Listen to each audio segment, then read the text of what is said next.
기도하시겠습니다. 새로운 날, 새 아침을 주신 하나님께 감사와 찬송을 올려드립니다. 하나님께서 허락하시지 않으면 한순간도 더 살 수 없는 유한한 인생임을 잊지 않게 하시고 주어진 시간을 감사하며 주님과 동행하는 그리스도인의 삶을 살아가게 하여 주옵소서. 답답하고 괴로운 마음 주님께 맡기게 하시고 우리가 알지 못하는 크고 은밀한 일을 행하시는 주님의 손길을 체험하게 하여 주옵소서. 우리 기도 들으시는 예수 그리스도의 이름으로 기도 올리옵나이다. 아멘. 오늘 말씀은 창세기 31장 11절부터 20절까지의 말씀입니다. 꿈에 하나님의 사자가 내게 말씀하시기를 야곱아 하기로 내가 대답하기를 여기 있나이다 하매 이르시되 내 눈을 들어 보라 양떼를 탄 순양은 다 얼룩무늬 있는 것 점 있는 것과 아롱진 것이니라. 라반이 내게 행한 모든 것을 내가 보았노라. 나는 베델의 하나님이라. 내가 거기서 기둥에 기름을 붓고 거기서 내게 서원하였으니 지금 일어나 이곳을 떠나서 내 출생지로 돌아가라 하셨느니라. 라헬과 레아가 그에게 대답하여 이르되 우리가 우리 아버지 집에서 무슨 분깃이나 유산이 있으리요. 아버지가 우리를 팔고 우리의 돈을 다 먹어버렸으니 아버지가 우리를 외국인처럼 여기는 것이 아닌가. 하나님이 우리 아버지에게서 취하여 가신 재물은 우리와 우리 자식의 것이니 이제 하나님이 당신에게 이르신 일을 다 준행하라.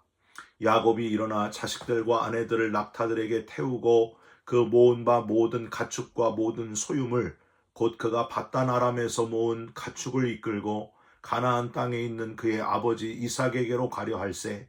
그때 라반이 양털을 깎으러 갔으므로 라헬은 그의 아버지의 드라빔을 도둑질하고 야곱은 그 거취를 아람 사람 라반에게 말하지 아니하고 가만히 떠났더라.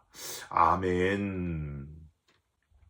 오늘은 창세기 31장 11절부터 20절까지의 말씀으로 고향으로 돌아가는 야곱이란 제목의 말씀을 함께 나누고 기도하는 시간을 갖겠습니다. 옛날 가수 최희준 씨의 하숙생이란 제목의 노래 여러분 다 아시죠? 그 가사가 이렇습니다. 인생은 나그네 길 어디서 왔다가 어디로 가는가. 구름이 흘러가듯 떠돌다 가는 길에 정일랑 두지 말자 미련일랑 두지 말자. 인생은 나그네 길 구름이 흘러가듯 정처 없이 흘러서 간다. 강물처럼 흘러가는 우리의 인생을 허무하고 철학맞게 그렇게 노래하고 있습니다. 그런데 우리 옛날 복음 성가에는요, 우리 인생을 전혀 다르게 표현합니다. 저 멀리 배는 나의 시온성, 오 거룩한 곳 아버지 집, 내 사모하는 집에 가고자 한밤을 세웠네. 저 망망한 바다 위에 이 몸이 상할지라도 오늘은 이곳 내일은 저곳 주 복음 전하리. 아득한 나의 갈 길 다 가고 저 동산에서 편히 쉴 때 내 고생하는 모든 일들을 주께서 아시리. 빈들이나 사막에서 이 몸이 고날지라도 오 내 주 예수 날 사랑하사 날 지켜 주시리. 아멘. 여러분 너무나 다르지 않습니까? 우리 인생이 비록 잠깐 왔다 가지만 고생도 참 많이 하지만 분명한 소망이 있으니 꼭 그 소망을 붙들어야 된다 하는 것을 노래하고 있습니다. 변하지 않는 것, 영원한 것을 소망하는 자로 그렇게 살아가시기를 주님의 이름으로 부탁드립니다. 소망을 가진 자로 살려면 사람답게 사는 게 뭔지를 깨달아야 됩니다. 페르시아의 한 왕이 어떤 노인에게 그대의 나이가 몇 살인가 하고 물었어요. 그랬더니 노인은 나의 왕이시여 저의 나이는 겨우 4살입니다. 이렇게 답을 했다고 해요. 이상해서 왕이 어리둥절해하자 그 노인이 이렇게 답을 합니다. 제 나이 올해 84살이오나 지나간 80년은 제게 있어서 살았으나 죽었던 해에 불과하옵고 사람답게 인생을 살아온 것은 4년밖에 되지 않기 때문입니다. 그럼 사람다운 삶은 무엇일까요? 바로 떠나야 할 인생임을 깨닫고 사는 자의 삶이 사람다운 삶이라고 하는 거예요. 그냥 죽을 것 생각하라는 말씀이 아니고요. 우리가 어디서 왔는지 분명히 알고 왜 왔는지 분명히 깨닫고 정신을 차리고 무엇에서 떠나야 하는가, 어디로 떠나야 하는가를 알고 살아가야 된다는 거예요. 여러분, 오늘 본문이 우리에게 그것을 알려주고 있는 본문입니다. 창세기 31장의 내용은 여러분 이렇습니다. 라반의 아들들, 그러니까 야곱의 처남들아니 그들의 시기와 모해로, 그리고 재물이 많아져 가지고 외삼촌 라반이 마음이 변하고 야곱을 보는 안색이 바뀌게 된 것을 야곱이 알아차렸습니다. 그래서 야곱이 고민을 하고 있는데 꿈에서 하나님께서 야곱에게 말씀하시지 않습니까? 떠나라. 이제 다 됐다. 이곳을 떠나서 고향으로 가라. 그래서 야곱이 고향 하란으로 돌아가기로 결심하게 됩니다. 마치 아브라함이 본토 친척 아비집을 떠나서 하나님께서 지시한 가나안 땅으로 떠났듯이 야곱은 두 아내 라헬과 레아를 따로 불러가지고 이야기를 합니다. 이제 우리가 떠나야 된다. 16절, 의외로 아내들이 단호하게 결정을 합니다. 16절 한번 보세요. 끝에 이제 하나님이 당신에게 이르신 일을 준행하라. 그래서 드디어 20년 만에 야곱이 고향을 향하여 이제 조용히 떠나는 그런 이야기가 오늘 본문입니다. 여기서 첫째로 우리는 세상의 즐거움과 쾌락에서 떠나야 할 인생이다 하는 걸 먼저 깨달을 수 있습니다. 야곱은 지난 20년 동안 객지 생활을 하면서 외삼촌 라반의 집에서 사실 엄청난 재물과 식솔들을 거느리게 되었습니다. 사실은 야곱이 열심히 일했기 때문에 이렇게 외삼촌 라반이 큰 부자가 된 거예요. 그러나 야곱에게는 만족함이 없었습니다. 앞에 말씀드린 대로 라반의 아들들이 중상모략을 하고 라반도 자기를 대하는 게 달라져 가지고 그냥 단순히 무서우니까 그냥 떠나려고 한 게 아니에요. 재물도 많아지고 정말 많은 것을 소유하고 누리게 되었지만은 거기에 채울 수 없는 허무한 그런 공간이 있었다고 하는 겁니다. 사랑하는 성도 여러분, 우리가 이 세상에서 아무리 좋은 것 가지고 많은 것을 누리고 있어도요, 우리는 뭐예요? 영적인 존재이기 때문에 이 세상에서 채울 수 없는 부분이 있다고 하는 거예요.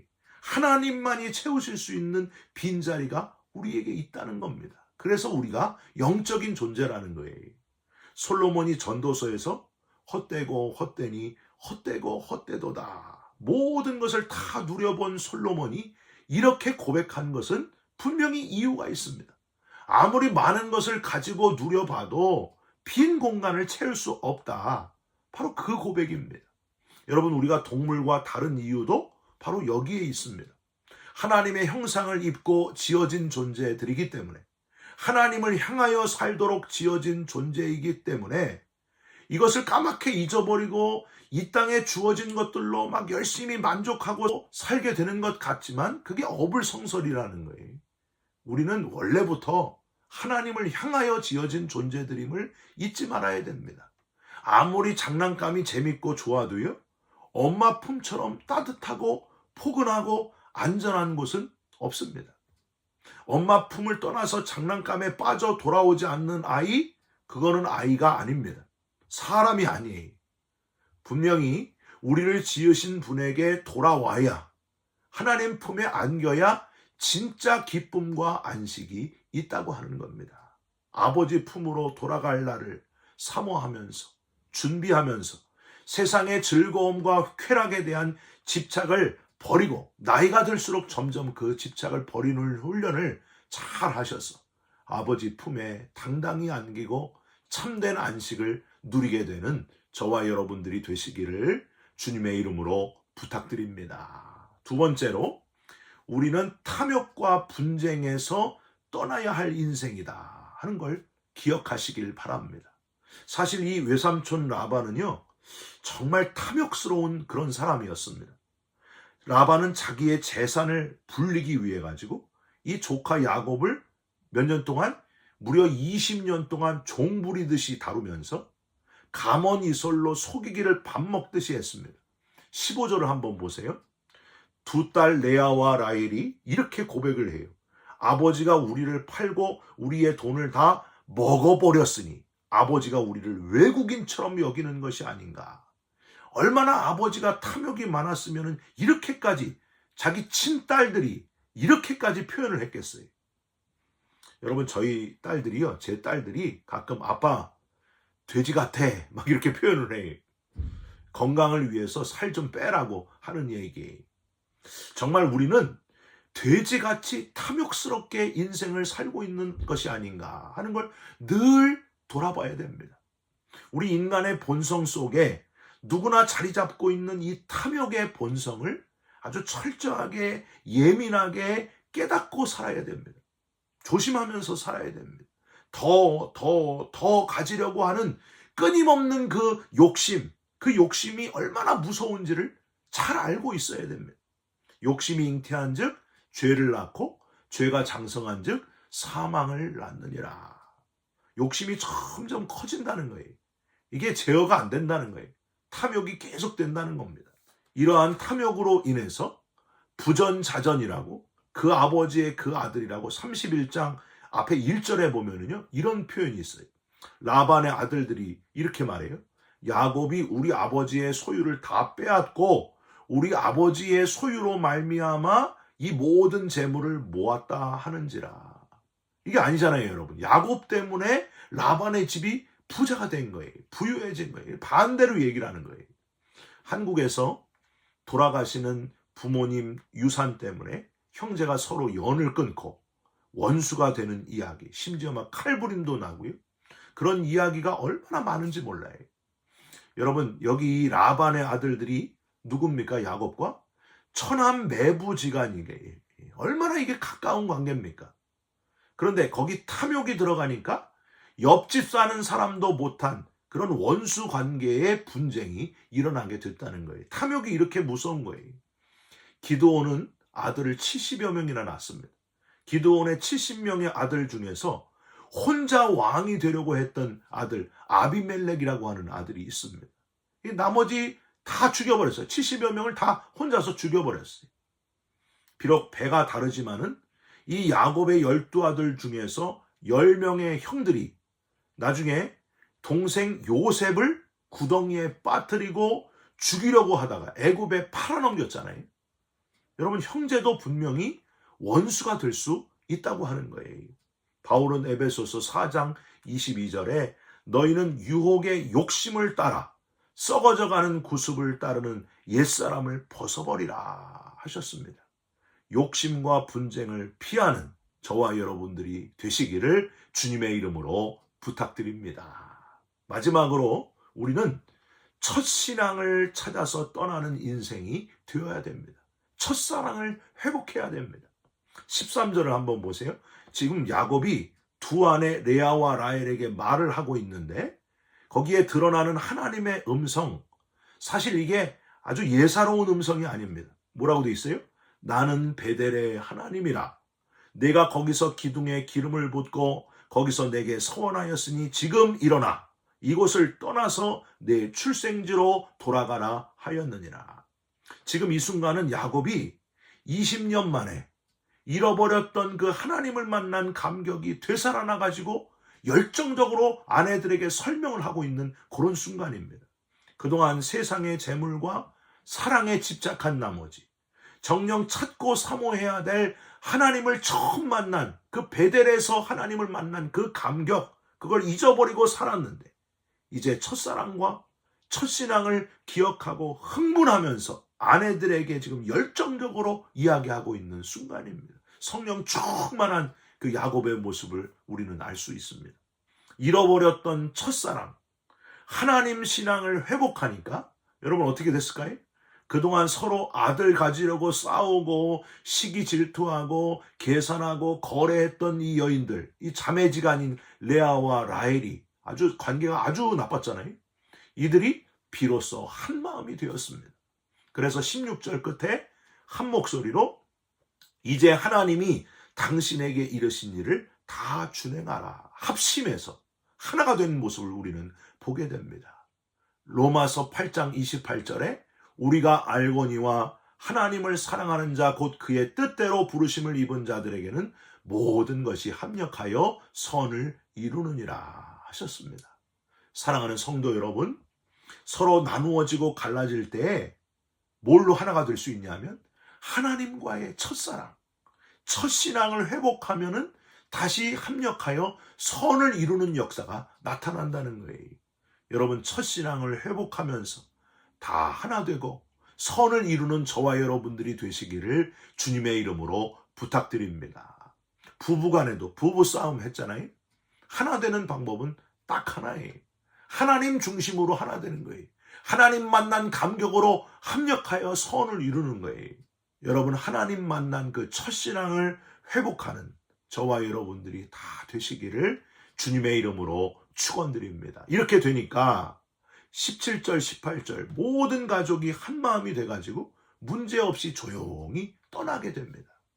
사랑하는 성도 여러분, 야곱이 베델에서 만난 하나님, 첫사랑의 감격을 회복하고 고향으로 돌아갈 것을 결단하고 실제로 떠난 것처럼 저와 여러분도 우리의 돌아갈 고향, 더 나은 본향, 어디예요?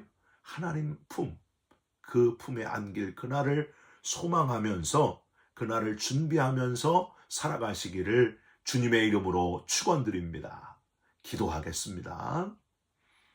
하나님, 우리 인생의 최종 목적지를 잊지 않게 하여 주시옵소서. 즐거움과 쾌락에서 떠나게 하시고 탐욕과 분쟁을 버리고 첫사랑, 첫신앙의 감격으로 뜨거워지게 하여 주시옵소서. 예수 그리스도의 이름으로 기도 올리옵나이다. 아멘. 하늘에 계신 우리 아버지여, 이름이 거룩히 여김을 받으시오며 나라가 임하옵시며 뜻이 하늘에서 이루어진 것 같이 땅에서도 이루어지이다. 오늘 우리에게 일용할 양식을 주옵시고 우리가 우리에게 죄진 자를 사하여 준 것 같이 우리 죄를 사하여 주옵시고 우리를 시험에 들게 하지 마옵시고 다만 악에서 구하옵소서. 나라와 권세와 영광이 아버지께 영원히 있사옵나이다. 아멘. 사랑하는 성도 여러분, 현실에 안주하면서 욕심에 이끌려 사는 삶을 버리고 첫사랑의 감격을 회복하시고 살아가시기를 주님의 이름으로 축원드립니다. 여러분 사랑합니다. 축복합니다. 감사합니다.